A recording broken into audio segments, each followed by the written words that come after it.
What is going on, everybody? Welcome in to Lineman Life Live. It is Monday, July 25th. I'm your observer lineman, Uche Nwaneri, and my co-host here, the Skywalker, Justin Blaylock. We are your linemen of Lineman Life. Welcome in. Make sure you hit that like button if you haven't already done so. Share this live stream. And think about becoming a member to the channel if you haven't already done so as well. If you're already subscribed, hit that join button. And support the channel. Now, today's a good Monday. We got plenty of things to chop it up about in the world of sports, specifically in football. And we're going to get right into that as many people have been making their voices heard about certain things going on in the football world. Now, our first story that we're going to get into, well, this one's a little bit funny to me. Kyler Murray just got what did he get? 160 he got like 160 guaranteed, $160 million guaranteed in his contract. They paid the man the money that he wanted. And I mean, look, we all saw what he did in the playoffs last year. I wouldn't have paid him a dime.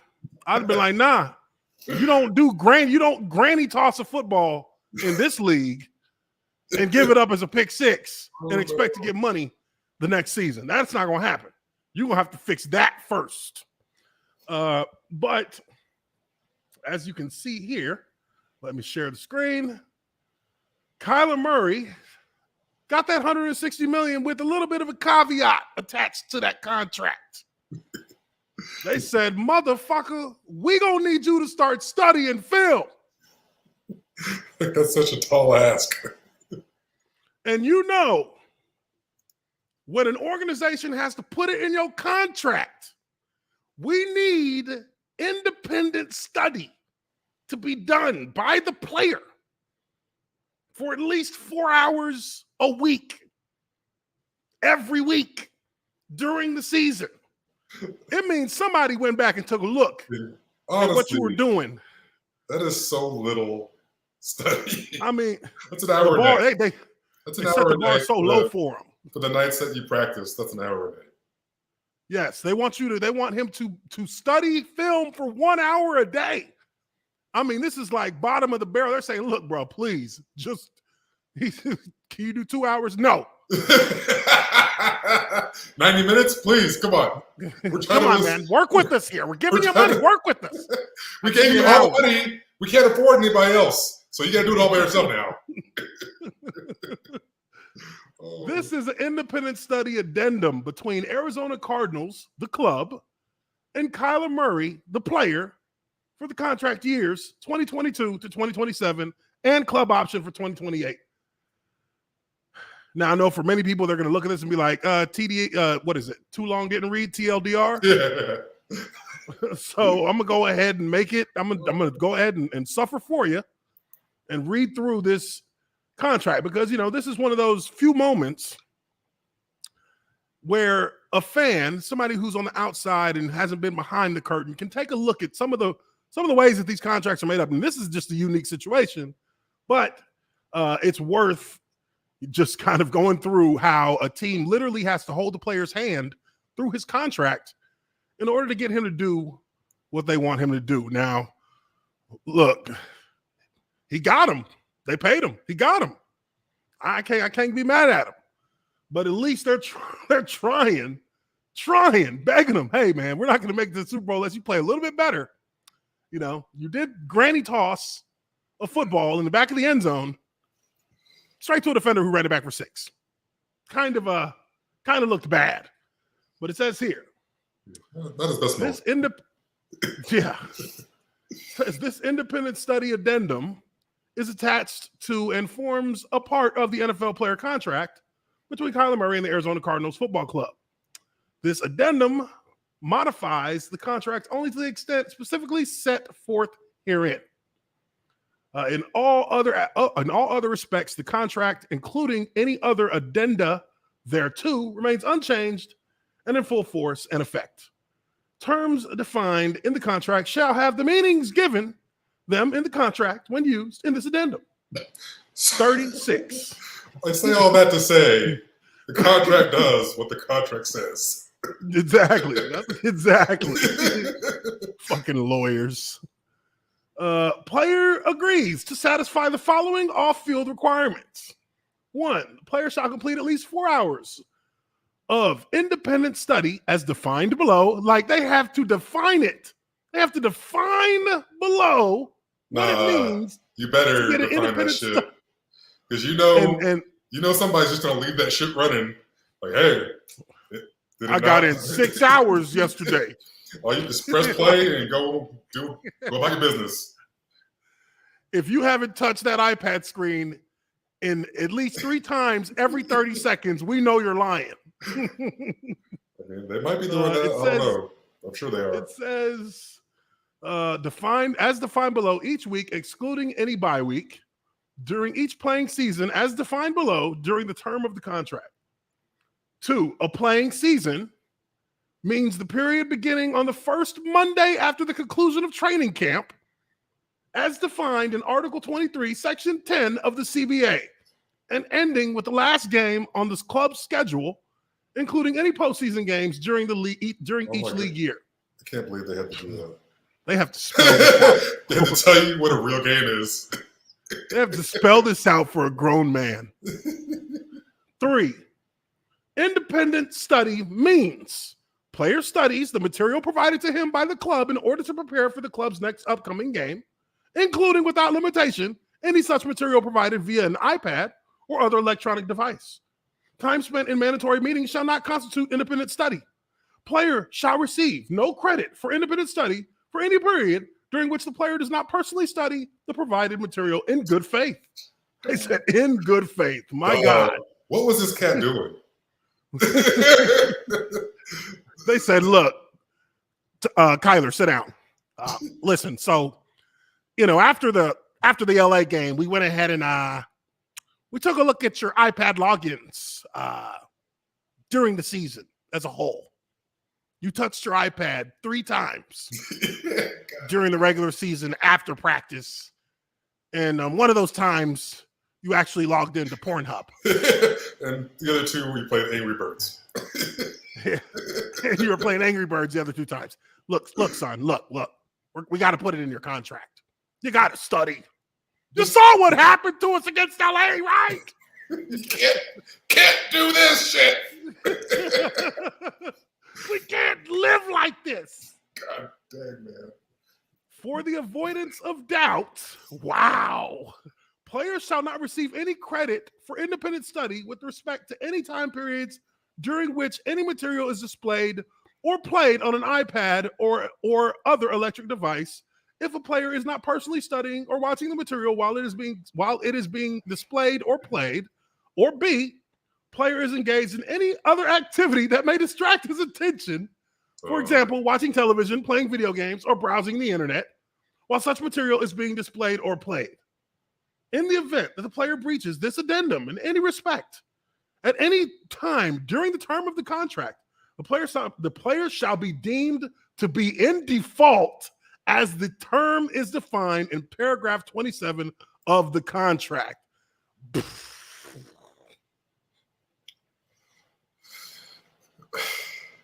Wow. They're like, if you fuck up, we're canceling this contract. Sorry.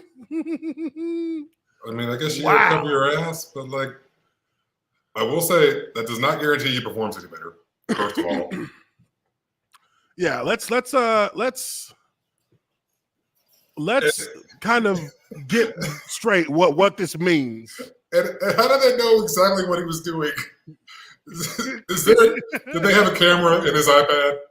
Hey, I think they have a monitoring system on the iPads. I mean, I'm sure they got a way. The iPads have to connect.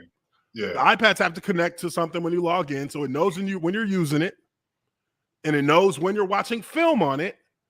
And like they said, motherfucker, don't be on here watching TV. He knows when you're sleeping. He knows when you're awake. He knows when you've been bad and good. Like, dog, these examples are a little too specific, man.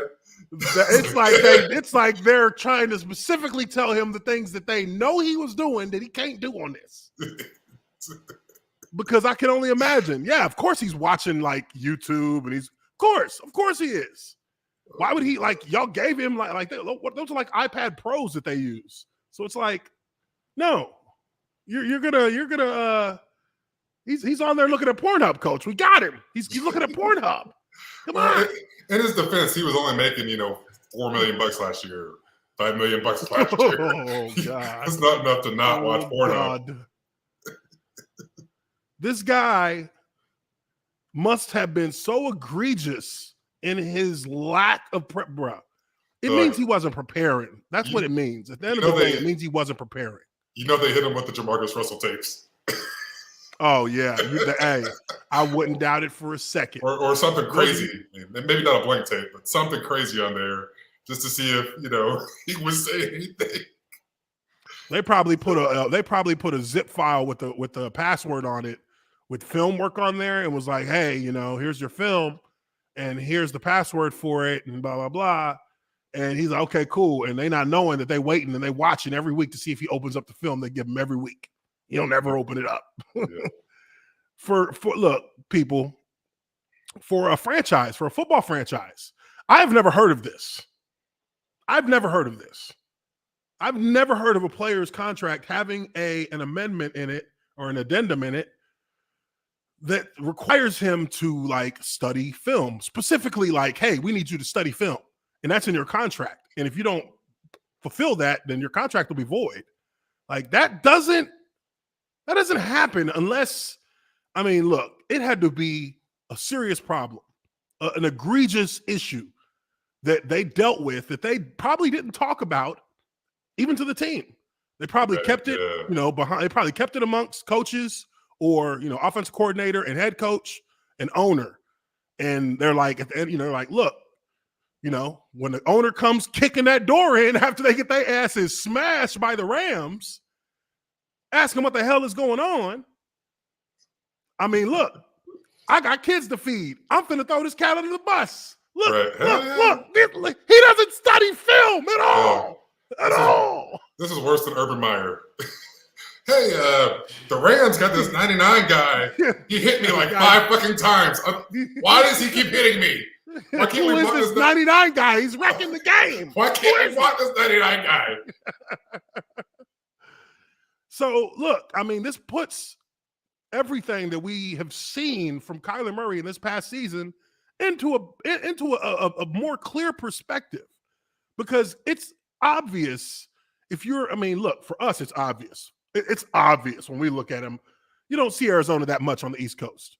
But when we saw them in the playoffs, when I saw how this kid was playing, I was like, I thought they were wasn't this kid good? I thought he was supposed to be good. You were talking about these guys like they were the next coming. They were talking about this kid being potential MVP. They started off hot, just like they did the last year before that, going, starting off 8-0, 7-1, something crazy like that. And then they just fell off a cliff right at in the last quarter of the season, just losing games. I see what you did there. Fell off the cliff. Fell off that cliff, and we were all over here just digging into Cliff Kingsbury. Oh, God. Oh man, this guy's terrible. Little did we know his quarterback went straight home and slammed his quarterback checked out 5 weeks ago. He's on the James Harden program. Just going straight to the strip club every night. It looked bad. He looked unprepared in that Rams game. He looked shell-shocked. He didn't even he wanted to be out there after about 3 quarters. He was like, man, whatever. And all season, really, his entire career has been feast or famine. When he is on his game, it's because he's extending plays. He's kind of, a Russell Wilson-esque in the way that he, was able to buy some time, find an open receiver, dump the ball off, gain yards. And look, it's been carrying him this far. But at some point, your mental connection to the schemes that your team runs, the concepts and how to defeat defenses, that mental connection has to elevate for you to get to that next level, for you to be able to get into, you know, a divisional game, win a wild card game, you know, give yourself a chance to get into a conference title game. Like, you have to elevate everybody on the team, not just him, but everybody on the team has to elevate their preparation. They have to elevate their approach. They have to elevate their enthusiasm for it. You have to dedicate more. That's what it is. You can't, I mean, the playoffs is a different season than the regular season. The regular season is a different season than the preseason. These are 3 different speeds of football that are being played. And intensity is something else. I mean, you know, shit. I mean, as a starter, I ain't get to the playoffs, but Justin was in there. He knows. Completely different game. It gets, I mean, that's where you separate the, like, those who really want this shit from those who think they want this shit. Right. I can't believe this play didn't work. It worked every time on Madden. All I did was roll out to the right and no one can catch me. But it's just, I mean, it is beyond the pale to think that a franchise would need to specifically add in your contract that you need to study so that we can, like, have a better chance of winning. Right. And when we're talking about the numbers, I mean, you can even see it here. This dude's getting $230 million, 5 years, 17 weeks, 4 hours. He's $677,941 an hour. You can watch film for an hour. Well, I mean, that's if they were only paying him for the film watching. Yeah. But, if they were only paying him for the film, yeah. Hey, whatever it is, it's plenty. It's more than most motherfuckers see in a year. I don't think they're asking that much for an hour a day. Yeah. On Monday, honestly, Tuesday, Wednesday, Thursday. You should be close to that with, I mean, we would always watch, you know, as a group outside of outside of the building. Or, I mean, in the building sometimes, but like as a group without the coaches. So, I mean, we'd always, I can't imagine not being 4 hours a week. There's no way, even in like, well, not the preseason, but just a regular week. There's at least 4 or 5 times we get together and watch film. Yeah, because I mean, in Jacksonville with the O-line, we would go in after practice. We would all take a shower, you know, get nice and you know, get cleaned up, you know, grab some food from the cafeteria if you want to. Then we'll say, like, okay, so at this time we're all gonna meet up we're gonna meet up in the O-line room. We're going to watch film. We're going to turn on the film. We're just going to make the calls as we would make it if we were on the field. So it's going to be first 5 up, and we're going to watch the film. We're going to go through. We're going to, you know, call out the series of plays that we're going to use on these looks. And then Brad will pick a play versus a look. Let us know what the play is. He'll freeze it before the snap. Make our calls. Everybody makes their call. Then boom, he runs the play. Then we watch the play a couple times to just get a look at our individual matchup, see what that guy likes to do.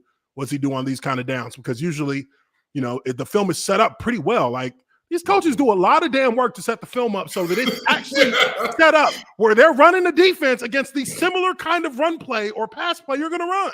So you're going to get a good look at what your defender actually does versus, you know, a B block versus a double team, you know, versus, you know, a back block. You know, versus a jump set, versus a deep set, you're gonna see it. So that's how you start. That's where you start taking notes and taking notes on keys that on things that your defender does. You know, and I mean that's all there is to it. I mean, it's not rocket science. It's just what you do. It's just what you do. It's not rocket science, and to say that this cat can't even, like, I mean, apparently he can't even do that without distraction for an hour a day. Well, then I think it does kind of explain a lot about why the Cardinals have not been able to really get past a certain point. And they've been stuck at a certain point the whole time. Hadn't got no better. Hadn't got no worse, really, but hadn't got no better. And if you ain't getting better, you're getting worse. You're getting worse. So, you know, and I see some of you guys in the chat talking in here. Well, you know, hey, look, I've fallen asleep in meetings before. I have. It's pretty everybody's dozed off in a meeting before. That's not something that's not what we're talking about here. We're talking about a motherfucker who won't even, like, Once he leaves the building, you know. But also, I think running back is the most natural position. Like the one thing where running back, you're not necessarily. There's a motherfucker there. I'm running over here. I mean, it's a little more complicated than that. But it's a little bit more on the fly for them. They don't necessarily. There's not a ton of things that are predetermined for running back. I can't be like, I'm going to press this, stretch play, 4 steps, and then cut it up. I mean, sometimes the shit just don't work out like that. Because sometimes that left guard gets his ass rocked. He gets set right in the backfield, boy. Woo! I done seen that happen a couple times. Not to me, but I seen it. This is the one position where you need to know damn near everything. Yeah. But it says something about the player. Actually, it says something about the player more than anything that they have to put these in. And this is not a guy who's, who they're doing this to after his second year, where they're like, yo, this guy's not, he doesn't study enough. We need to get him to study more. So, hey, let's give him, let's put this in his contract. No, this is a guy who is, this is his 5th year coming up? Yeah, I think so. Because his 5th year coming up, you just gave him $230 million, and you got to ask him to study. We need you to study, which I'm not mad at the franchise for bringing that to the, to his attention. Like, yo, we know you cannot be, there's no other explanation for the things that you have fallen off on as a player or things you've struggled with as a player. There's no other explanation outside of you haven't done enough studying, because we done been covering it. It's not like we didn't. We told you this is what they was gonna do. We told you this is what they was gonna do. They're probably sitting up there, man. Just imagine how good he'd be if he just if he actually watched a little tape. If he just watched a little bit of tape. That's all we need. We're gonna go to the fucking Super Bowl. 17-0. Here we come. Guaranteed. And it's crazy because that's the truth. I mean, look, man, I in college, I never watched film. I was like, what film? What? Come on. I watch it when we're in the team, when we're in our meeting, but once I get out this damn building, it's done. That's it. I mean, shit. But I didn't know how to watch film in college. Yeah, you don't even know how to. You don't even know how to. That's the crazy thing about it. And, as a pro, even in my rookie year, I just watched the film. I didn't really take notes because I didn't really know what I'm really taking notes on, because I was still trying to learn what the fuck the plays were. And, but when I got thrown into the starting position, hell, my first year as a starter, it was on instinct a lot of the times, because I would forget where I was supposed to go on plays, and I would just be like, boom, block somebody and run them into the sideline. But,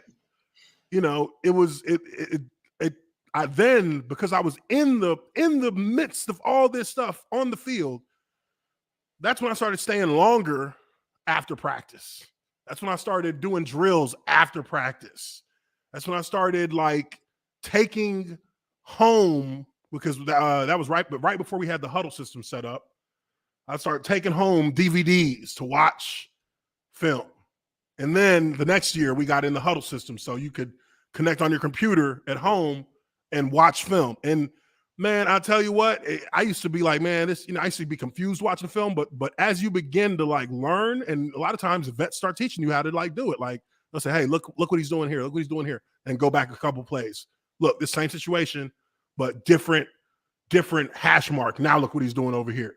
It's different looks, different ways that the defense attacks offense, depending on, all those little stats, all these different nuances that these coaches actually have listed out for you. These are the things they do in all these situations going back 6 games. This is how they've reacted to all of these different situations. In the situations that we use, this is what they line up in. This is when they blitz. And you start to actually see the game in a much broader perspective. And then you start to see things move slower. And then you start to see things start to happen before they even get lined all the way up. You can see things coming. You're like, oh shit, they're about to run a dog blitz. Oh, we ran this 20 times in practice. I know exactly where they're going. And then you just surprise, and sometimes you surprise the defender because you hit the shit out of him. And he's like, oh shit, he didn't know you were going to react like that. That's a good feeling because you finally know why you practice. Like exactly. Why we do the things we do. Why you're doing all this shit. Like you see the method to the madness. And it's if you're just out there willy-nilly. Because even if it's so bored out there.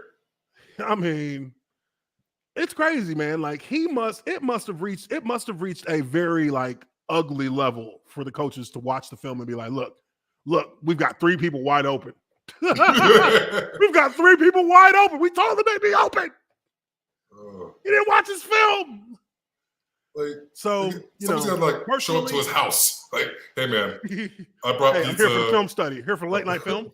I brought some wings. I mean, come on. Let's do this. Give me an hour of your time. Yeah.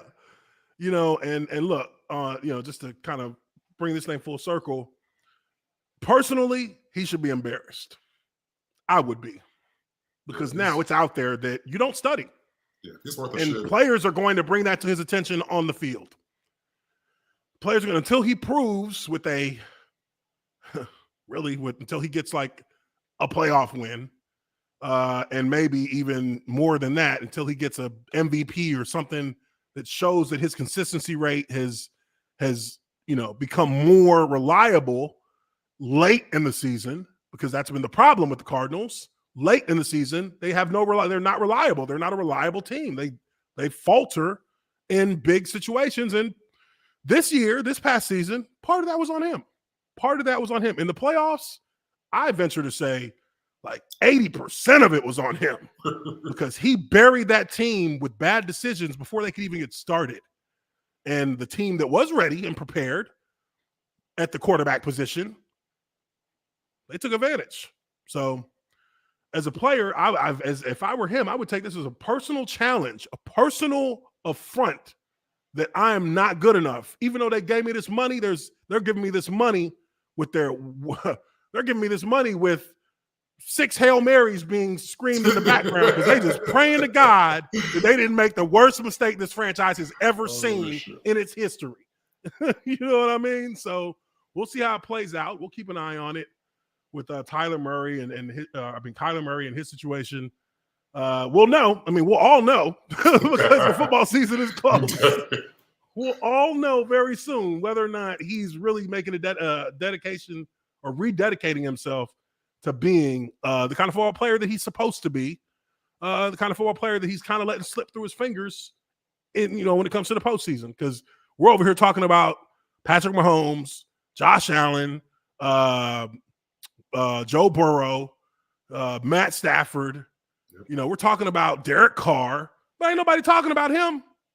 Ain't nobody talking about him. Not at all. Because the last time we saw you, it wasn't good, bro. I'm curious what Lincoln Riley has to say about this.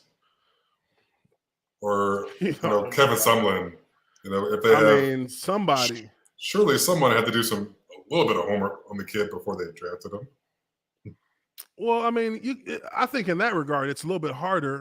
But you probably also think because everybody in college don't know how to watch film. Right. You're trying to figure out if they're able to process the info because you kind of assume it's going to be necessary that you study. Like, you got to know that it's going to be necessary. Like, come on, what are you doing? I guess if you're just that much better than everybody, you can just run around and make some shit happen. No, his ass ain't. It's going to catch a lot of quarterbacks that can run around in this league. Not a lot of them that win doing that either. Yeah, shit's catching up to him. Yeah. Now, speaking of running quarterbacks, this next story that we came across, this one is this one I think a lot of people are going to have a lot of opinions on this.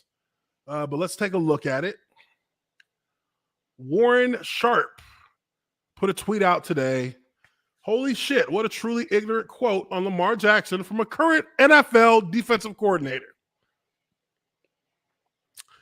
Says here,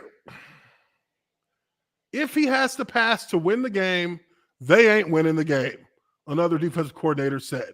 He's so unique as an athlete, and he's really good. He's really a good football player.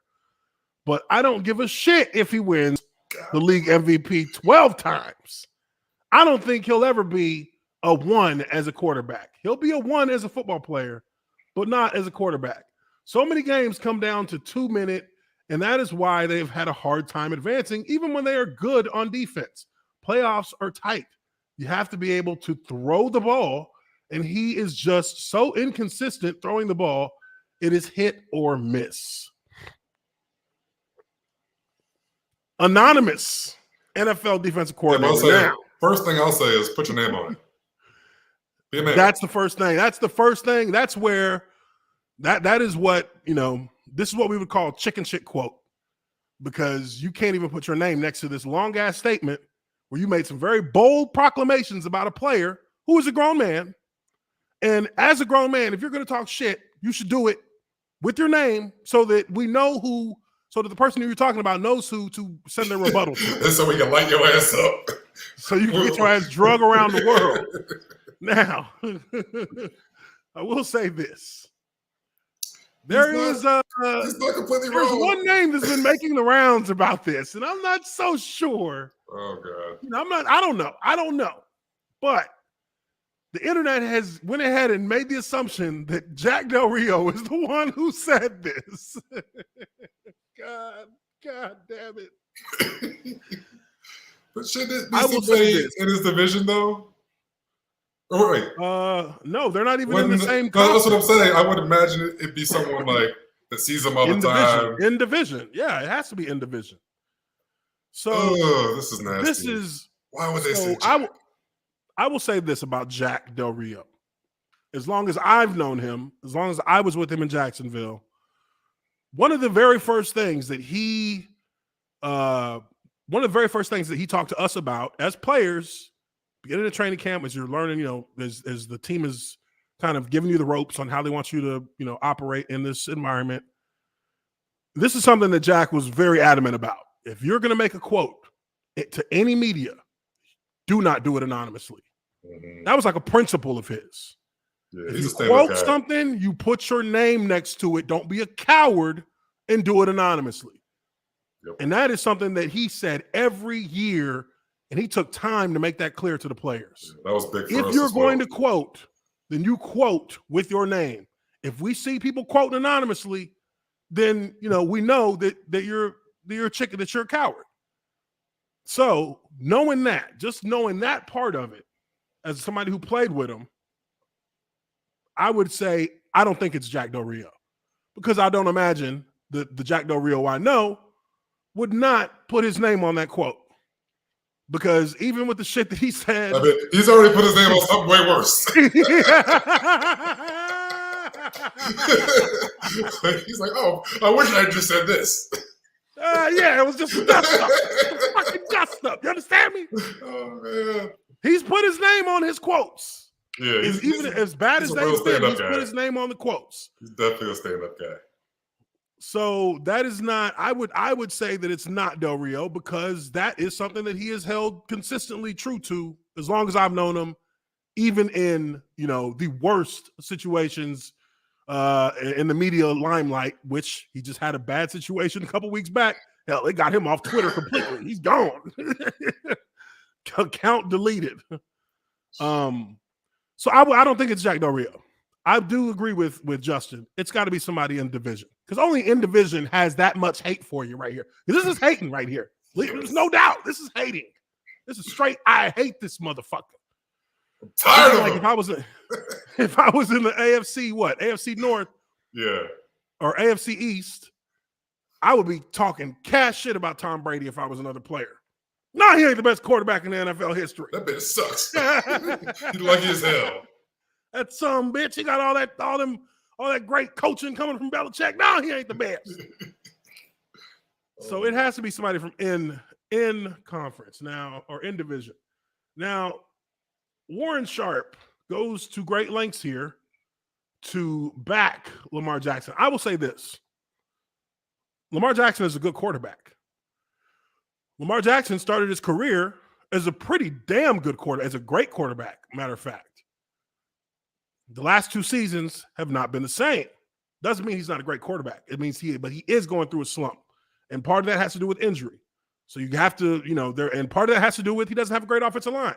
And another part of that has to do with he ain't really got no receivers. He ain't never really had no receivers. Their offense isn't really set up like anyone else's in the whole league. And then there is the real heart of the issue is that this scheme that he is in, it's going to always limit the optics of the passing game. He's going to be passing the tight ends. A lot of his passes are down in the seams. Yeah. He does well passing to the outside as well, but a lot of his passes, it's on the seams. He's throwing down the hashes to big targets. And when you don't have a great receiving core where you're not forcing safety help on your number one, it's hard to have a lot of consistency when you have more pressure on the rest of your receiving core, on the rest of your receivers. Now, on top of that,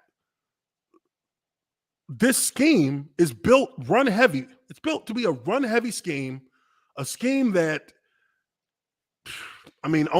passing is the second option. Passing is the second option. So now you're in a situation where you're going to have a lot of receivers that are not going to be down for that. Bernard Pollard was right in what he said, that no receivers want to go to Baltimore. No big time receivers. And I don't think it's because necessarily of Lamar Jackson. I think it's because they know that system is not designed to have a star wide receiver. You won't be blocking, cracking fucking safeties. Like, you know what I mean? Hey, I'm telling you, man. Like if Keenan Allen was in Baltimore, he would be shocked because when he gets there, he's thinking he's gonna start running routes. They're gonna start teaching him how to block. Hey, we're gonna go over here and work with the O-line today in training camp. We're gonna work on footwork. Like what? Oh, what? Like you're blocking. You're gonna be blocking 60% of the time. Get ready. Like receivers don't want that. Not at all. They'll block for you, but they're not blocking for you more than they're gonna run routes. Right. That's not gonna happen. And I think that has been the deterrent for a lot of more like elite level receivers. They don't want to have to compete with the running game because nobody else in the NFL, no other receivers in the NFL have to compete with the running game. They're going to get favor over the running game 2-1. And that makes it hard. It's going to make it hard for this franchise as long as Lamar is there. I think knowing that he can run the ball, knowing that they can run the ball as a team, you can kind of loosen up this, triple option, triple power I formation, running, like lose that shit. Add in a couple more, add in some more pass-centric concepts and allow Lamar Jackson to show his talent a little bit more openly and just give him an opportunity to get a bigger play receiver, not even like necessarily a top 5, but hell, a top 10, a top 15 wide receiver. Right. Let him get one of them in here. Make the shit a little easier for him. Because look, I mean, this dude put up a bunch of shit, but I'll tell you what, he's putting up shit from 2019, which I don't give a damn about 2019. I don't care about none of this. None of this means nothing because that was 2 years ago when he won the MVP. And he still didn't win a playoff game. This is true. In 2020, I don't care about none of this. None of this. Because what? Didn't win a playoff game. Meanwhile, his contemporaries are in the Super Bowl. Yeah. Or the cats that he came into this league with, they got Super Bowl. Like one of them has a Super Bowl under his belt, and the other one is on the verge. Only thing that kept him from getting his shot was him. And I mean, I don't know what else to say. I mean, I believe in him. I do believe in Lamar Jackson that he can be a Super Bowl champion quarterback on his terms. But he still needs help from the franchise. Look, get out of this.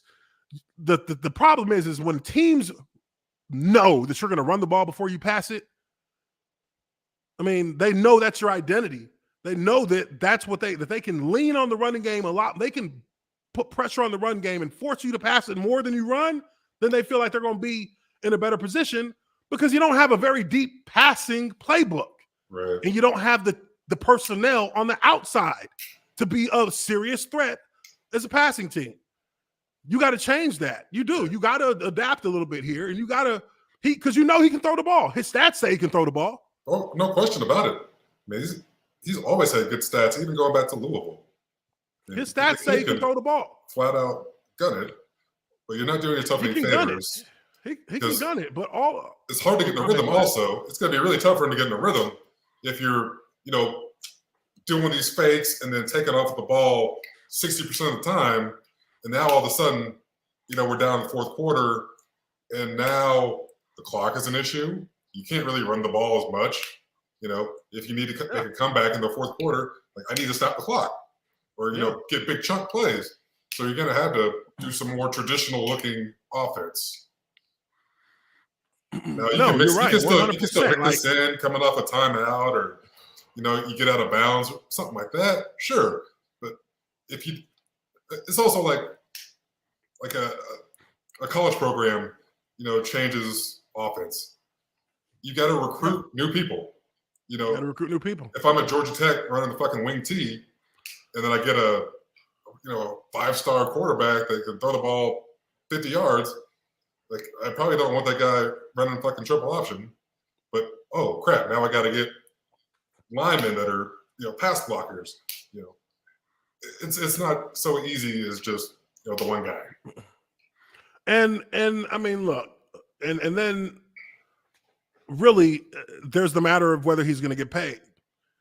I mean, Kyler Murray is getting paid before Lamar Jackson. Ooh. I think that says something. The price they have not even come to the table with an offer for Lamar Jackson. The price is going up. As far as I know. Price is only going up. Well, he also represents himself.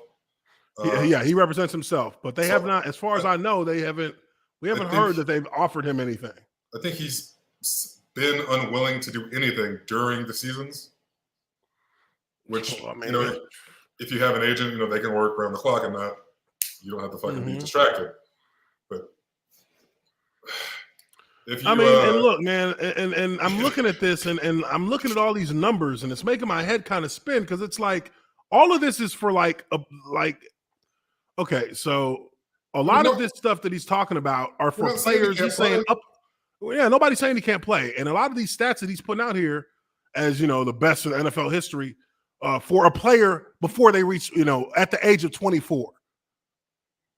It's not like he's like over here busting apart Dan Marino's all-time records. He's just doing it for at the age he's at, like total TDs prior to turning 24. Okay, 87. How many of those were running touchdowns? Probably half, maybe more than half. We're running touchdowns. I mean, how about playoff wins before 24? Yeah. I mean, but all of these things don't mean anything. You can sit here like in this one right here and this right here. They're comparing him. Let's look at unstoppable comeback god Patrick Mahomes. His 3 seasons, a sub 5-minute fourth quarter and trailing last 3 seasons. Okay, you're telling me Lamar Jackson has slightly better, 2% better in yards per in his completion percentage, 0.8, almost a tenth of a yard more in yards per attempt. Okay, 5 touchdowns to 4, both have 1 interception, a 2-point QB rating difference. What the fuck does that mean? Patrick Mahomes has a Super Bowl championship and a Super Bowl MVP. And been to another. So that obliterates anything that you can. Look, he can be a paper champ all he wants. He can be. But until you hoisting up hardware, until you winning playoff games, no one cares. And they will mitigate all of these stats as fluff time stats on top of fluff time stats. Because remember, there was games a couple years, last year, the year before, where they're up 21 points in the fourth. Every throw he makes is that's just padding your stats. So, anything from a statistical standpoint that you see on a piece of paper when you're comparing guys this good that are this close in talent, what is the ultimate X factor in everything? How many wins you got? How many championships you got? That's all anybody's ever going to care about. There's a reason why nobody talks about Dan Marino anymore. Because the only thing you can talk about with Dan Marino is the regular season. Preach. Damn. So it doesn't matter. All of this matters not. And even, look, Lamar Jackson will tell you himself, if he's being honest with himself, he'll say that shit don't matter. it doesn't really matter until I do something more than what we've done in the past 3 years. And that's just being honest with yourself. It's not a knock on him as a player. He knows that it doesn't matter. And I hope that he gets a championship. He deserves it. But deserving it don't mean you're going to get it. You got to go get it. You got to go earn it. And I'm sure he will do everything he can to try and earn it. But, you know, and it's not all on him. Again, that's what I will admit, you know, because, you know, being players, you know, it's not all one. It can never be one person. Well, I think that it has a lot to do with the way that their philosophy as a team is on how they run that offense. I think that has a lot more to do with it than Lamar Jackson. Sometimes it's because that system is just not going to last. That's like the Wildcat. It's only going to it can get yards, but you need to be a threat to the defense. And until they get receivers in there that are threats to defenses, it's going to be hard. It's going to be all on him. And he can't do it. Nobody can. Nobody can do it all by themselves. But, you know, this quote that we come back to, this quote is bullshit because, you know, you're nervous at the end of the game with Lamar Jackson holding the ball in a 2-minute situation because there's two things that have to happen immediately. Either he gets pressured immediately and can make a bad throw, or he is going to get outside of the pocket and exploit your coverage, your soft coverage, to try and keep him from getting balls down the field. And it's just as good as a pass sometimes for him. Yep. If he gets outside of that pocket, he's going to pick up 35 yards and not get hit. Easily.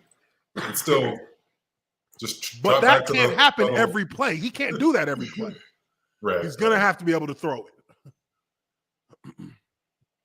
And I think that's where, you know, I think that's what people are using against him right now. And it's hard because there is some truth to what people are saying. It has worked so far, you know, for defenses against him in the playoffs. I mean, in the playoffs, they've been shown to be far less. This quote has kind of played itself to be true.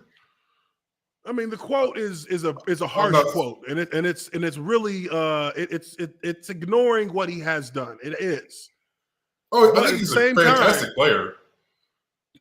They're giving him his props as a player. As harsh as it is, they still respect him as a player. But there is some truth in what's being said in it. There is some truth in it. He can be an MVP all he wants. That's what they used to say about Peyton Manning. That's what they're saying right now about Aaron Rodgers. Yeah. They're like, motherfucker, you're a regular season quarterback. Because when you get in the postseason, your stats look, at least in the last 2 years for Aaron Rodgers, his stats have looked like shit. Yeah. He looks like an average quarterback statistically in the postseason, while he looks all world, all regular season. It's because a different level of attention. And I mean, Aaron Rodgers shouldn't know that, but something, you know, it's something in the head, something in his head that's not allowing him to just find that form. And I think for Lamar Jackson, part of it is the weight of the entire city of Baltimore is on his shoulders in the playoffs. And really, that entire franchise is leaning on him alone in the playoffs because they know what their deficiencies are. He's the only one who is truly not a deficient. He doesn't provide as a deficient player so long as you keep him in these parameters. But you don't have enough. You don't have the talent in the places you need to have it to be able to allow him to spread his wings a little bit more in the passing game. And for the franchise itself, philosophically, to spread its wings more. So it becomes harder to even like fathom pushing this any further than it's gone. I don't see how they can make it 2 rounds deep against the competition in the AFC. I just don't see it unless they change that offense. Yeah. They need to change it. AFC is so loaded at quarterback. The AFC is the Western Conference for the last 15 years, where the top team in the Western Conference or the worst team in the Western Conference is like the 3rd seed in the Eastern Conference. Yeah. It's like, shit. You got 4 teams in the Eastern Conference who ain't even got winning records making the playoffs. Where, you know, so it is not, I don't like to see this kind of like slander per se, but these are NFL execs. These are guys and coordinators. These are guys who watch a lot of film. who watch a lot of film. But again, I don't think this is. I don't think that this is. I guarantee he watches more than 4 hours a week. Yeah, I guarantee you. Lamar Jackson.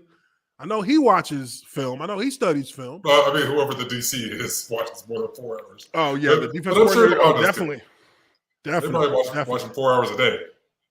Oh yeah, definitely. I mean, these are people who spend, these are coaches who are in the locker room till like 10 p.m. during the season. We're gone at 6. They still there till like 9, 10, watching, breaking down film, getting game plans, adding and taking away from the game plan. Maybe adding a wrinkle, adding a special play, something like that. They do a lot of work, so they know. They kind of do have even a better insight to it than the players do, because they're evaluating on those, because they have to decide what can I rely on these players to do and what can I not. Right? So we'll see. We'll see. I mean, the season is gonna reveal all. We all know that the NFL season will reveal all that we need to know about where these players are going to fall when the chips are down. How are they going to perform? We'll see. But it's just something I hope Lamar doesn't. And the one thing that I have seen from Lamar, because I saw it when he was in his little tiff with Bernard Pollard. He reacted way too quick. And way too much. And I won't lie, I breezed by his official account just to see, like, hey, don't listen to this. Don't be listening to shit. Don't be listening to nothing. You're in training camp now. And this, I'm sure, is in direct response to what people have been saying about him, and this video was put up. And it's just a strictly Lamar Jackson highlight, which, okay, I just have to say, player to player, you should probably get off of social media while you're in training camp. Not paying too much attention to it, because, when you become a talking point, a subject of conversation, a lot of people are going to talk shit, and and it's not worth it for him as a player to allow himself to be affected mentally by paying attention to it. Because when I see you posted a highlight video of yourself 4 hours ago, that's a response to what you've been seeing online. So you're letting you're letting things get into your head that don't need to be in your head right now. Yeah, I would say get the fuck off, get off of it, log off of it, and just get ready to play ball. The only way you can shut these people up is by putting your head down and getting to work. Yep. We would always say cancel out all the outside noise and just focus on what we talk about in the building. Focus on getting on leading your team, because it's your team. It's your team. Fuck all them other, fuck everybody else. It's your team. Do what do what we talk about. Don't worry about Twitter fingers. Don't worry about media, because the only thing you want them to just keep guessing at what's going to happen, and you show them what's going to happen when it's time to play. When it's time to play, you handle your business. And before you know it, you'll be in a position where you'll have to prove, where it'll be a pivotal moment for you to prove that you got what it takes, and you can, once you get through it, then you can answer questions when you get to the post game. But all right, so moving on from that story. So this next story, this is something that honestly I feel like this story is not getting nearly as much attention as it should. And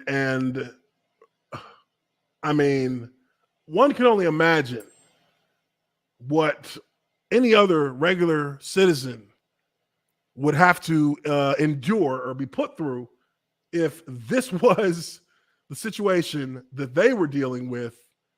And I'm speaking obviously of the Brett Favre scandal. Make no mistake, this is a scandal involving Brett Favre and the former governor of Mississippi. Power begets power. Says here, Mississippi gave $1.1 million in TANF funds to Brett Favre, part of a $77 million fund in misspent TANF money. Whoa! So there were $77 million misappropriated dollars. while denying aid to more than 90% of welfare applicants. Let me read that again. Mississippi gave $1.1 million to Brett Favre from their welfare fund while denying aid to more than 90% of welfare applicants. Ladies and gentlemen, this is like this is a scumbag. This is what you call a scumbag, a scummy person for taking this money to begin with, because you don't need it. You don't need it. Why would you take it knowing that it's coming from welfare funds? And he agreed to do, I think most people have heard the story. He agreed to do appearances, blah, blah, blah. Matter of fact, I got a video here we're going to take a look at from TYT Sports that actually like gets into the nitty gritty of the original situation. And this video is from 2 years ago. This has been going on for years. Years. The NFL has not even they've not even really talked about this. ESPN, all these major networks, they mention it, they move on. But this is a serious case of fraud. Serious case of fraud. And it's gotten very contentious because well, first let's look at this video, and because I kind of want to take it down the timeline, and then we'll actually we'll go into a few articles that are updated as in the last like 48 hours. That really, the shit that's happening in Mississippi right now is like, yo, there's a full-blown cover-up going on. Full-blown. But let's take a look at this video, and we will go through it. It's about close to 5 minutes, and we'll go from there. An auditor says that Brett Favre received $1.1 million for speeches he did not give. People often ask, what do you do now that you're in retirement? This came to light because the nonprofit group in Mississippi that paid Favre using federal welfare money. Retirement is not what I thought. It's good. Don't get me wrong. Is caught up in an embezzlement. So it's good. It's good. Don't get me wrong now. We getting something, getting that money. I grew up here just like everybody else. I'm no different than everybody that lives here. The former human services director with the nonprofit and 5 other people were indicted on state charges of embezzlement around $4 million. Hall of Fame quarterback Brett Favre is a Super Bowl winner and well-paid spokesman. I'm comfortable in jeans that are tough. With Wrangler jeans. That's why for knee and elbow support, I choose Copper Fit. Copper Fit and Microtouch, to name a few. Awful still that is. Boy through and through, which leads us to this man, former governor of Mississippi, Phil Bryant. Per a public records request, MississippiToday.org found Favre requested a meeting with Bryant to pitch Prevacus, a Florida-based company whose goals were to find a drug to counteract the effects of a concussion. It is highly unusual for officials at the Mississippi Department of Human Services, which administers large federal welfare grants, to take meetings like these. That's where we... Hold on. Brett Favre and Jake Smith Youth Educational Research Program. This meeting was requested by Brett Favre and the governor to discuss educational research program that addresses brain injury caused by concussions. They also want to discuss the new facility at USM. USM, I don't know what that is. Okay. Southern Miss. Southern Miss? Oh, yeah, that's where he went, huh? Mm-hmm. Introduced the agency's director at the time, John Davis. Nancy New, leader of the Mississippi. They name dropping everybody. right. They say everybody Education Center and her son, Zach. A second calendar invite shows Davis set up a meeting at Favre's home. The last major player, Mississippi auditor Shad White. Buckle your seatbelts. The Mississippi community. Buckle your seatbelts. Here comes the fraud. Oh, Lord. Education Center, a nonprofit that receives a majority of its budget from taxpayer dollars, intended to help people out of poverty, run by Nancy New, gave Favre's old stomping grounds, University of Southern Mississippi, $5 million to build a state-of-the-art volleyball facility. Guess who just happens to play volleyball at USM? Don't overthink it. It's Favre's daughter, who will now. Wow. Think about how fucking come on. Okay. But I mean, this is on brand for people of this It is ilk. on brand, but come on. They took $5 million from welfare money, not even from like just grant money from, for this kind of special city project or that kind of from welfare money. How do you get welfare money? But that money doesn't go to real people. That's no, it doesn't. Well, because they deny. No. I'm saying they don't think of them as real people, like where this money's going. Oh, of course they don't. Of course they don't. They think of just the money they can get. You know how much clout he gets from USM for getting that money for them? Yep. It's crazy. I'll be playing beach volleyball. And get this, the donation was paid in full, by hand, in cash. Jeez. Cash on hand? How did you get $5 million cash on hand? How did they do that? That's like a pretty big. Ain't no bank got that on hand. Yeah, no one has that much money on hand. Wow. Dropping off briefcases and shit. CEC put on a front claiming to rent all college facilities for various activities that benefit the area's underserved population. But one former employee said it never happened. New masqueraded the facility to help the needy. Records show the nonprofit's agreement with the Athletic Foundation resulted in the university hosting exactly one single event, a Healthy Teens rally at the Coliseum in October of 2018. The nonprofit, under ongoing investigation in connection with the largest public embezzlement scheme in state history, has now closed its offices.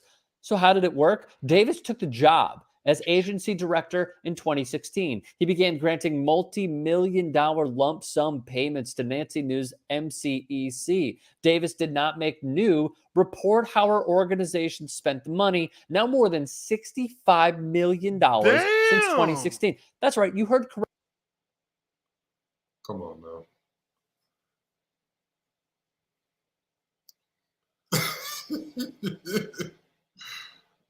Okay, let me just say this. I mean, you can't be surprised. I ain't surprised. I'm not. This is how local politics rules their communities. But I will say this.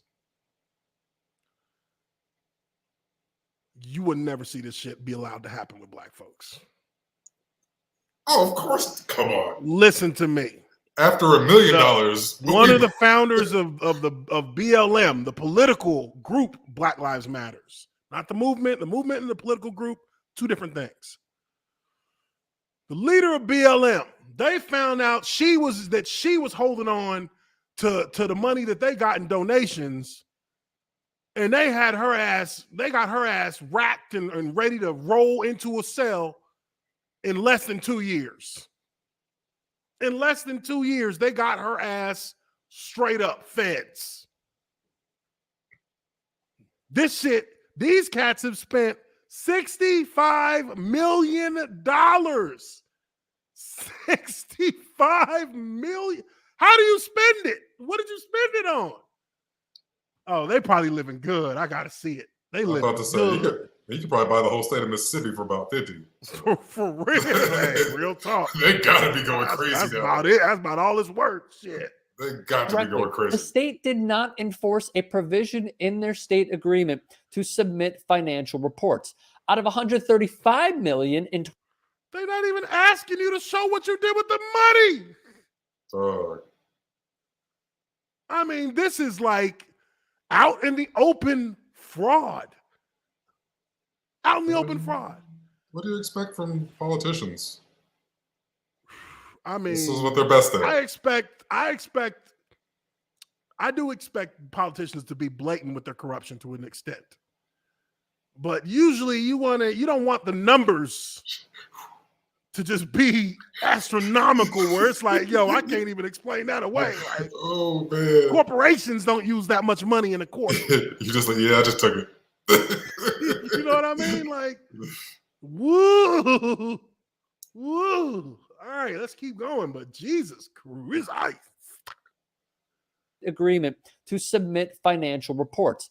Out of $135 million in 2018, Mississippi spent just 5%, or $7.3 million, on direct cash assistance to poor families. Remember Prevacus? Davis, Nancy New, and her son Zach allegedly took $2.15 million in welfare to make personal investments in Prevacus and its affiliate, PreSol-MD. What auditor Shad White found was disgusting. Corruption, using the poor as a front to funnel money and enrich the pockets of local politicians, and an already wealthy Hall of Famer, Brett Favre. The QB's company, Favre Enterprises, was paid $1.1 million by MCEC for appearances, promotions, autograph sessions, speaking engagements, and much more, none of which he attended.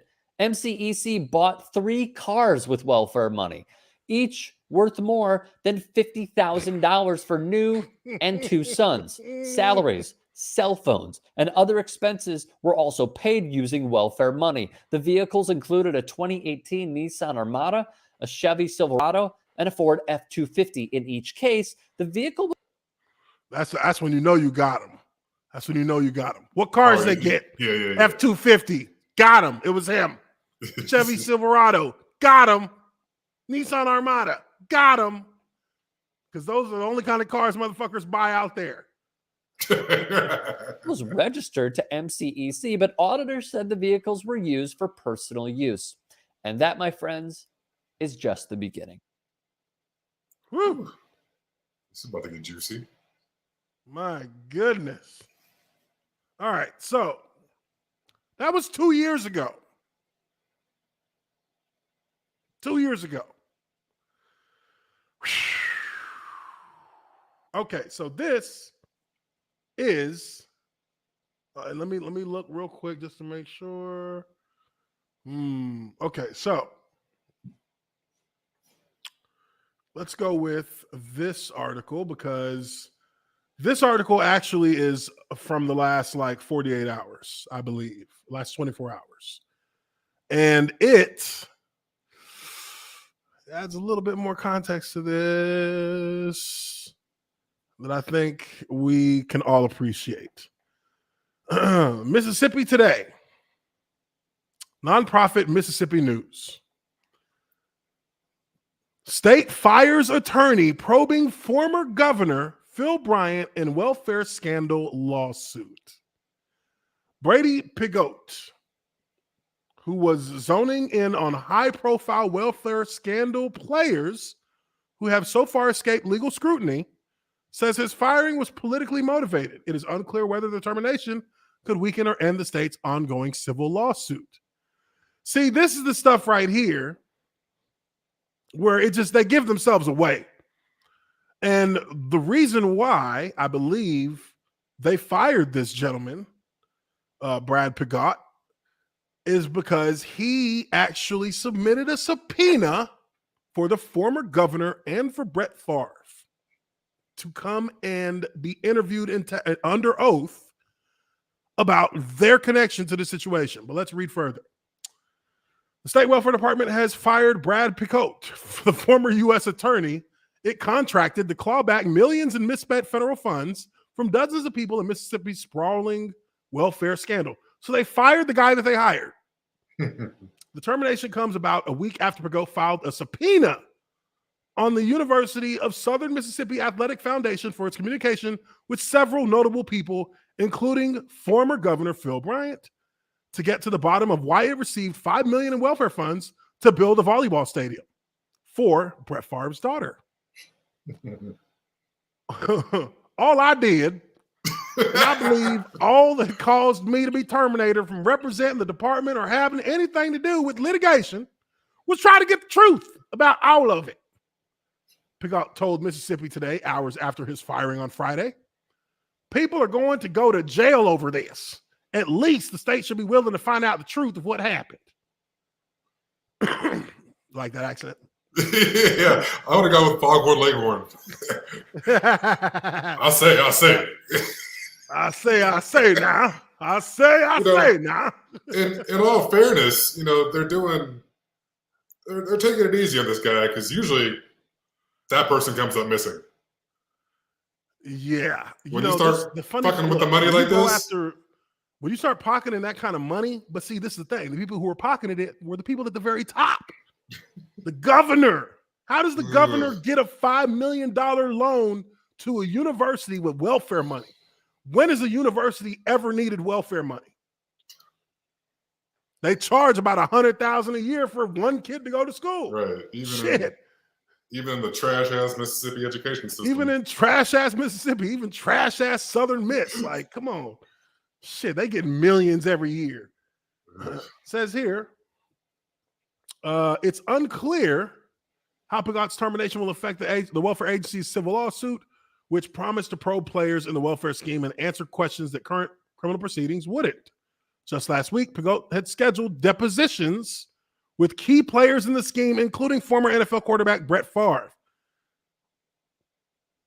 because he is boys with the governor. That's why that cat got fired.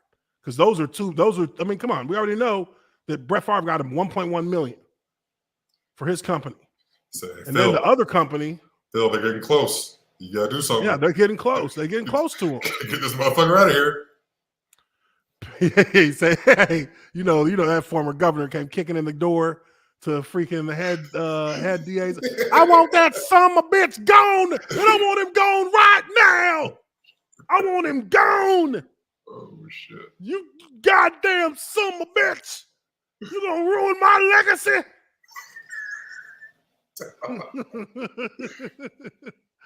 Pagot said he was not given a reason for his termination, but that Mississippi Department of Human Services officials told him it was not related to the quality of his legal work. He's like, "Hey, can you at least tell me why I'm getting fired?" Not really.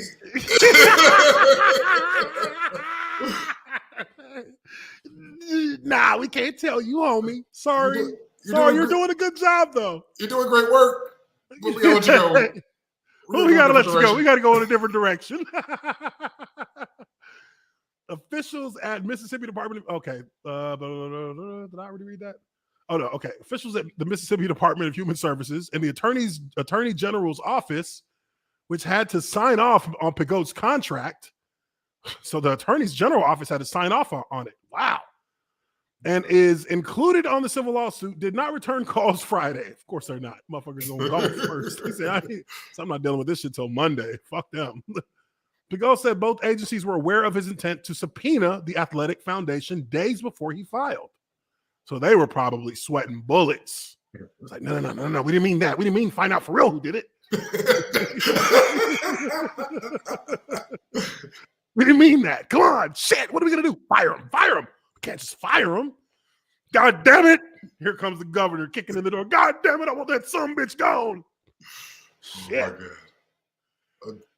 Recent revelations about welfare. No. Recent revelations about the welfare scandal, originally investigated by former Bryant campaign manager and Bryant appointee state auditor Shad White, inspired former state and federal officials to question whether White's close political ties to Bryant could have jeopardized an impartial investigation. I am sure they can find a loyal Republican lawyer to do the work. Jesus.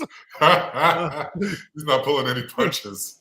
He ain't pulling none. I like this guy. Said Pagot, a former President Bill Clinton appointee. Damn, they just had to throw that in there like, fuck you. Pagot's firing comes just days after he filed legal documents zoning in on high-profile players in the scheme, including Bryant and Favre, that have so far escaped legal scrutiny for their involvement. Come on. Look, I ain't even gonna front. Everything about this, everything that has happened with this situation, in my opinion, Brett Favre should be getting ready to go to prison. Point blank, because let me tell you something. Clinton Portis got hit for $2 million wire fraud because he was helping players get reimbursement money for the injuries that they suffered as football players, money that was allotted for each player. Each player has $150,000 that is allotted for them in reimbursement money from the NFL. Should you have to get any surgeries done after your healthcare insurance has lapsed and been done with, and that's after what, 5 years with the NFL after you retire? After 5 years, you're off of the NFL's insurance. You're on your own. but they give you a reimbursement fund. If you have to pay out of your pocket, they pay you the money back. So they ran a little scam where they were putting in paperwork and working with doctors to put in paperwork saying the guys had gotten surgery to fix a knee or to fix a shoulder. And they were getting reimbursed, you know, the 20, 30, 40, 50,000 for those operations from doctors who, and of course, a doctor got asked questions and they snitched. And that brought the whole thing down. But that is not nearly as an egregious situation as taking welfare money. Taking welfare money is a completely different level of scum. That means you don't give a shit about everyday people. Right. Clinton Portis was trying to scam the system that the NFL had given money allotted to him for. Yeah, that was already set aside for those same guys. Already set aside for the athletes themselves. And they put him, and he got 3 years Fed prison time just last year. Because the 3 NFL years didn't want to Fed pay prison out time for that. who they said they were going to pay out. You know what I mean? 3 years Fed time. And now here you have Brett Favre, Mr. Golden Boy, good old boys club. It is obvious as all hell that he has committed fraud against the government of Mississippi and against the federal government of the United States through proxy, because that money was given to the government of Mississippi from the federal government. And him, along with the former governor and the other lady and her son who run that other company, these motherfuckers have taken almost $100 million out of the mouths of the poorest state. Out of the mouths of the poorest people in their communities. And then on top of that, to add insult to injury, they've denied 90% of applicants for the money that was literally designated for them to have. Yeah. You telling me they don't deserve to be in fucking prison right now? Yeah. Mississippi has the strictest criteria for this welfare money because they don't want people defrauding the system. Yeah. And what do we have? People defrauding the system. Yeah, they don't want certain people. They don't want certain people defrauding the system. Yeah. They want to defraud it because they don't have. Look, when you're sitting there telling the company they don't have to show you what they did with that money, you're bullshitting. Because ain't nothing I ever heard of where they don't want to know, where they don't want to see them receipts if they give you bread. Every penny. Shit. Now and now on top of that, how does this play in? How does this play in when it comes to taxes? Taxes has got to be an issue here too. They got so the IRS should be knocking at motherfuckers' doors ready to do audits. They always want their money. They don't play with theirs. They are not going to lose. They do not play with their money. They don't lose. Either they get their money or you go to prison. Boy, really? Yeah. They gonna get their money and you go to prison. Yeah, they the biggest pimps out there. They the biggest. They got the biggest dicks out of everybody in the government. They gonna get that. They're gonna get every bit of it. And then they just gonna turn around and look at you and be like, 5 years. The number one entity you do not fuck with. But tell me that I got no respect for Brett Favre at this point, to be honest with you. I got no respect for him because he knows what he did. He knows what he did. And he did it to people who do not have the ability to fight back. Don't even have the ability to have their voices heard in that regard. Because the state won't give them that money anyways. So the state is setting up themselves with a system where they got money pool to take from that they only really worried about giving out 10% of the money and the rest is for them to play with. They all deserve to be in fucking prison for a long time because they're doing it knowing how they're getting that money. They know what it's supposed to be used for. Fuck Brett Favre. You can kiss my dick, you bitch. Sorry. All right, sorry for that bad language there, folks. I know we might got kids y'all here watching it. Anyways, let's keep going here. Mississippi today uncovered in April that Bryant began assisting Favre with a venture called Prevacus, which I think they talked about, where they received a commitment of $2 million in welfare funds. I mean, come on, bro. The moment that I see them say this, the moment that I get the fucking clue that this is welfare money, I'm like, no, I'm good. I don't want money. Welfare money is not the state's money. That's the government's money. Right. And I'm not fucking with that. If I remember right in the video, they said that they were using the welfare money to invest in this company also, like personally. And they invested I'm blown away that this is able to happen. This is intricate, literal political corruption and literal defrauding of governments. I mean, the levels this shit is defrauding going governments to is amazing. Someone's going to come up dead behind all this. Hey, I tell you what. At some point, somebody. Hey, you know who's going to come up dead? What it looks like? Anybody who tries to drop a subpoena. Anybody who tries to get a subpoena out the door. Hey, his looks like his brakes went out on the highway. Look, we fired the first guy. That's the fucking warning. That was the warning shot. Don't you come in here trying to really find out what the fuck happened. All right. It says the money came from a nonprofit run by then First Lady Deborah Bryant's friend, Nancy New. That's the woman that they're talking about in the video, who was given authority to spend tens of millions of funds from MDHS. Texts show the former governor was poised to accept shares of Prevacus after he left office until the February 2020 arrests derailed the arrangement. So this motherfucker was about to get paid as soon as he got out of office, because you can't take it while you're in office. You can't be a part of it, or that's considered like a finance violation with the I don't want to say campaign finance, but it's like something along where the politicians specifically, they're breaking federal law by being involved in any investment of something that they brought to the table. Yeah, that's why they usually use their spouse. Mm-hmm. Look at Nancy Let's Pelosi. see.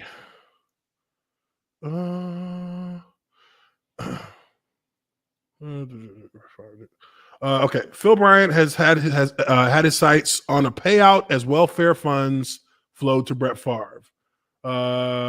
New, a defendant in the civil suit who also pleaded guilty to charges of bribery and fraud, also recently alleged for the first time publicly that Governor Bryant directed her to make a $1.1 million welfare payment to Brett Favre. I mean, look, man, it just makes me mad. It makes me mad. This is what pisses me off.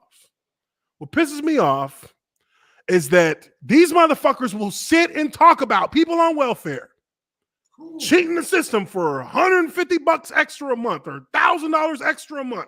Meanwhile, they'll sit there and talk about these people. And they're talking about black folks. They're trying to make it sound like black folks. Oh, there are people who are cheating the system, gaming the system. They're getting paychecks and they're just sitting on their ass every week. But here you have millionaires doing the exact same thing. Not only are they doing it, they're making sure that those people who are on welfare, whether they are gaming the system or not, ain't getting a dime. So it's just so hypocritical. I had to keep them dependent so I can, keep getting the votes. It's so fucking disgusting because it's a level of hypocrisy that is almost unfathomable, because these are millionaires who are stealing from welfare funds. I mean, it's like if I got $10,000 in my pocket and I'm walking down the street and I see a homeless dude who just got a crumpled up $5 bill in his cup with change in it, and I just reach in his cup and snatch his shit out of there and be like, shit, I'm gonna give me a pack of Black and Milds with this. Wow. Like that's about as bitch made as you could be. You know what I mean? Let's see here. Okay. Okay. In early May, Pigott filed a civil suit against 38 people or companies in an attempt to recoup the roughly $24 million in welfare money the state says they squandered. These funds were supposed to address poverty in the poorest state in the nation. The poorest state in the union. There we go. I mean, come on.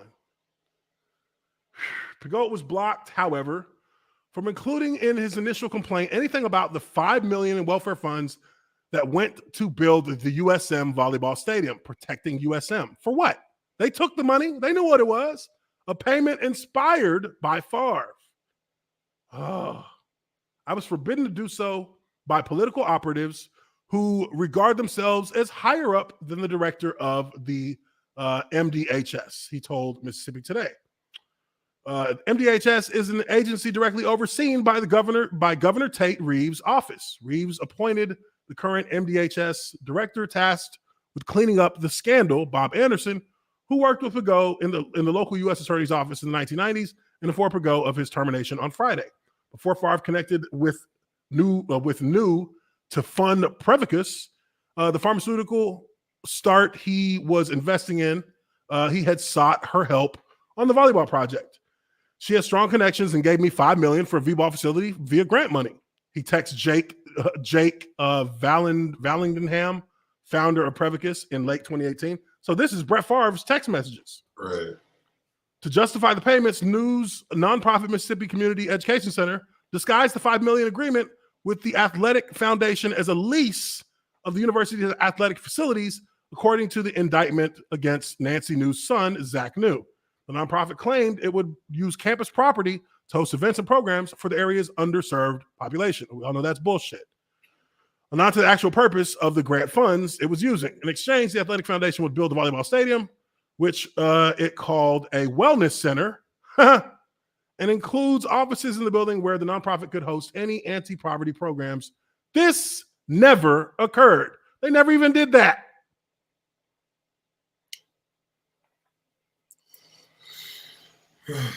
They never even did that. I'm so fucking disgusted. I mean, this shit is beyond this. I mean, motherfuckers deserve a long time in prison for this. And I'm talking about you too, Brett Favre. Brett Favre need to be doing at least 10 for this. Prison's too good for that. It really is, to be honest. Let's see. Brett Favre used fame and favors to pull welfare dollars. Auditor White questioned the $5 million payment in his explosive 2020 audit of the Mississippi Department of Human Services. Alfred Rankins, commissioner of the Institution of Higher Learning, denied in a letter to White that the board had any involvement in the scheme, to which White responded, instead of quibbling, perhaps your time could be better spent providing the public with a plan for the wellness center to be used by the at-risk community in Hattiesburg and providing that to me in a letter. This way, the TANF money that was paid for the center might be used to benefit the community it was intended to benefit. Pagot argues the lease agreement was intentionally deceitful. It's obvious from the published information that Brett Favre admitted in a text that the $5 million in the Department of Human Services grant money was, in his mind, a gift to him, which he made clear was to absolve him of paying that money himself to his alma mater to build such a volleyball facility. Pagot told Mississippi Today. That was wrong, and it was against the law, and it cost the TNF program $5 million. And it's obvious, and it's also obvious from public information, he continued, that the USM Athletic Foundation knew all of this and agreed and signed a sham fraudulent so-called lease agreement with Nancy New's entity, pretending that the $5 million was to allow Nancy's new entity to use the football stadium at USM and the basketball arena at USM and the baseball arena at USM and the parking lots associated therewith, all of which was a lie, as the USM Athletic Foundation well knew. Bryant told Mississippi Today in April that he was aware of Favre's USM volleyball vision. That volleyball thing kept coming up and popping up, then it'd go away, he said. In the fall of 2019, after the auditor's investigation had begun, Bryant hosted a meeting at his office with Favre, Nancy New, and Bryant's newly appointed welfare director, Christopher Freeze. Sounds like a supervillain. Christopher Freeze. Pretty much. Favre had been complaining that he owed over $1 million on the volleyball stadium. Bryant said New asked in the meeting for more money for the building, which was under construction. Bryant said he told her no. Pagot subpoenaed communication between USM Athletic Foundation board members or employees and Phil Bryant, Deborah Bryant, Favre, Nancy New, her sons Zach New and Jess New, former Welfare Department Director John Davis, and retired wrestler Teddy DiBiase Jr. DiBiase Jr. The $1 million man for the old school WWE fans. Yeah. That's $1 Million Man? Yeah. Although that was his name. I don't know if Look Junior, at this I don't shit. know if All he's these Junior, motherfuckers are in on this shit. They all in on it. Look at them. They all in on being scammers, and they talk about Nigerians. They all in on this shit. If you got the complexion for the connection, it's called You know what I something mean? else. The complexion for the connection. It is also obvious from published information that the number of lies that the USM Athletic Foundation told on a lease agreement is a larger number than perhaps anybody else told on paper in the course of this entire pathetic story of misuse of money intended not to go as gifts to famous celebrities or to athletic programs of universities, but instead to go to the neediest families in the state, Pigot said. Pigot has also filed a notice of depositions that he scheduled between August and November for the following individuals: Zach New, Jess New, Nicholas Coughlin, Adam Such, Nancy New, Christy Webb, Paul Lacoste, Jacob Vallandigham, Brett Favre, Teddy DiBiase Jr., Brian Smith, Ted DiBiase Sr., and Heart of David Ministries. Whoa! Whoa! Excuse me. Heart of David Ministries. Even the church is in here scamming poor people. Don't be surprised. I mean, but we're not surprised. Don't be surprised that the church is the only racket bigger than the fucking politician. Come on, man. True that. And Austin Smith. It's unclear if the state will move forward with these hearings without Pigot. Now that's it. That's it. I'm like fucking sick to my stomach right now reading this shit.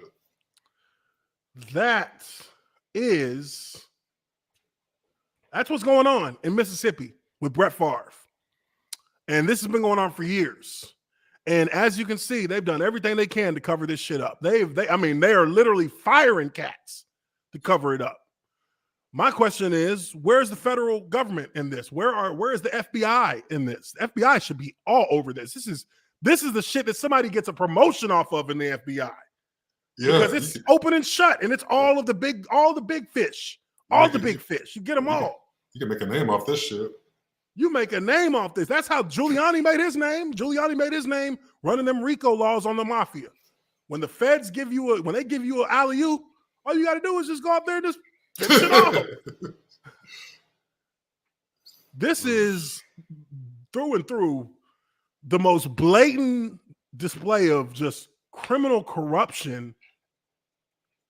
And I mean, not giving a fuck. And generally just not giving a single fuck about the people in your state.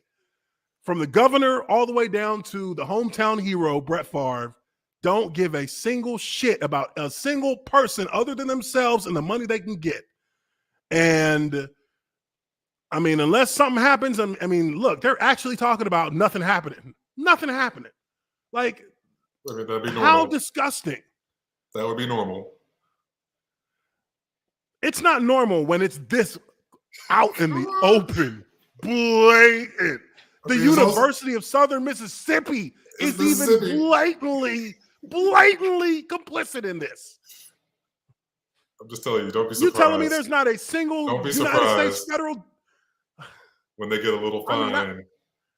Maybe I just have a little bit too much faith in this country's system of justice when it comes to like making people pay when they do boldly stupid shit.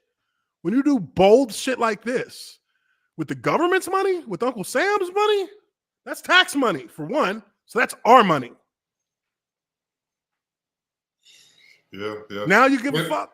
I mean, I think the thing that's probably going to be the kicker is the IRS not getting theirs. Oh, yeah. You know, the IRS is going to be like, hi. That's where I think, Hey, I'm telling you, the IRS is coming in just like this. Hello there. This misappropriation of funds. I mean, that's pretty, that's an old trick. Oh, man. They'll be upset about it, but they're really going to be mad when they're not getting theirs. It's funny because, it's almost like you look at like the situation with Steve Bannon. Steve Bannon said, fuck you to the government. The government was like, all right, bitch. Bring him on in. He's like, no. I'll talk. No. Too late. We don't talk. What? Too late for that. You guilty. Sit your ass.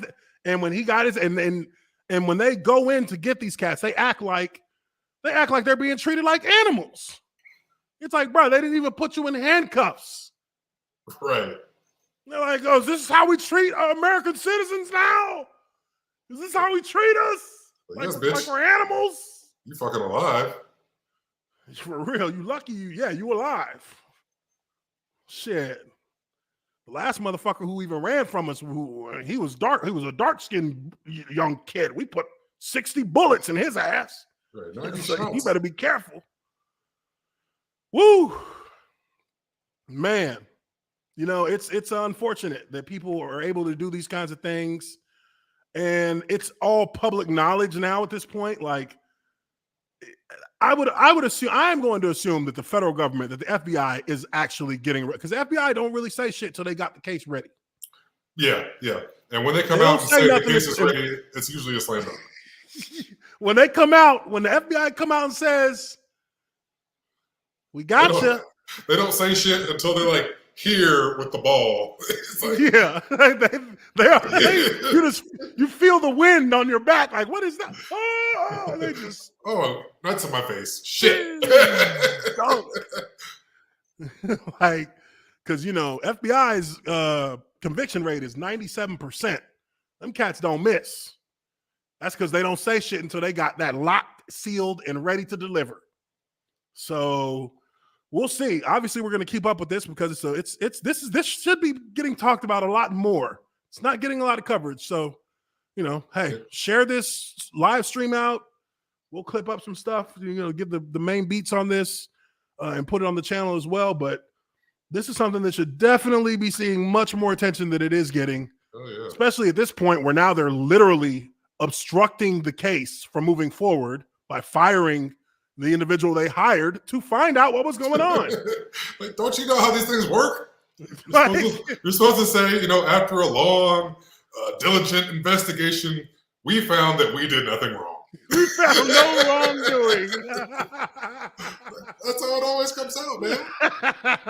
But we're gonna be giving a Medal of Honor to Brett Favre and former governor for their courageous efforts in revitalizing our community through government programs. Don't look too far into that. I mean, obviously, I want these people to face justice and, frankly, to suffer.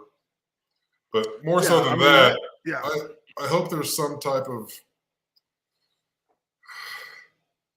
I mean, there's no way to get back what all these people have missed out on. How about I'm sure people have lost homes. How about somebody? I mean, you know, it's hard because as I'm sitting here thinking about it, like the people who run that state, they all have the same mindset about things for the most part. They only do their job when they're forced to because of threat of legal jeopardy. And the simple fact that they only give out about 10% of the money meant for, well, you know how long that's probably been happening to where they're like, you know what? We should just keep this money since we're only giving out like 10% a year. We might as well just do something. We might as well just split up the rest. You know, and once you get to that point, they're the people that are supposed to they have the oversight. So the people with the oversight are the ones who are doing the stealing. So who holds them accountable? Because the people above them, all the way up to the head honcho of the state, the governor, he's in on it too. Right. So who the fuck is supposed to represent the people here? Nobody. And nobody has. And that's why they're the poorest fucking state in the country, probably the dumbest as far as education goes. Yep. I mean, it's unbelievable. Unbelievable. Right they'll keep people suppressed and under control. It's fucking unbelievable. And it's so disgusting because it's like, I mean, there's probably a kid on welfare or probably, well, not a kid anymore, I guess, but there's probably a kid who grew up loving Brett Favre. There's probably a kid who grew up loving, there's probably plenty of people who grew up loving this cat, not knowing that because look, he ain't just become a scumbag when he retired. He's been a scumbag from day one. And most people who know about Brett Favre, they'll probably attest to that. He did, after all, send dick pics to a woman as a Vikings player. He was sending dick pics out in the middle of fucking training camp. So if you didn't see the scummy behavior then I don't know what to tell you. But that is going to do it for this episode of Lineman Life Live. We do appreciate you guys for being in here, and make sure you hit that like button. Make sure you share this live stream, and tell your friends about us, because we are here Monday, Wednesday. Football season is fast approaching, so we will probably start pushing our Fridays and filling that Friday up as well. So get ready for that. We also have, and I'm working on the details of it now, but we are going to have a fantasy football expert from a major network working with the channel, providing us with fantasy football updates during the football season for those of you who are into fantasy football. I'll wait to make that official announcement until we get a little bit closer to the regular season. But that is something that's going to be part of our weekly shows as well. So definitely something to look forward to. And with training camp just kicking off, the wheels are going to start spinning again. I think pretty soon we're going to start doing. We're going to maybe get out our and do a tier maker to have our top 10 offensive lines in the NFL. I want to make that big. We're probably going to have some film involved in that to show some skills coming from some old linemen out there in the league today. So that's something else to look forward to as well. And again, don't forget to check us out on TikTok. TikTok channel has been up and running now for about a week. Lineman Life Live on TikTok. But we do appreciate you guys once again. It is me, Uche Nwaneri, and my co-host here, Justin Blaylock. We are the Linemen of Lineman Life, and we will catch you all on Wednesday for the next live stream. Hump day. Peace out.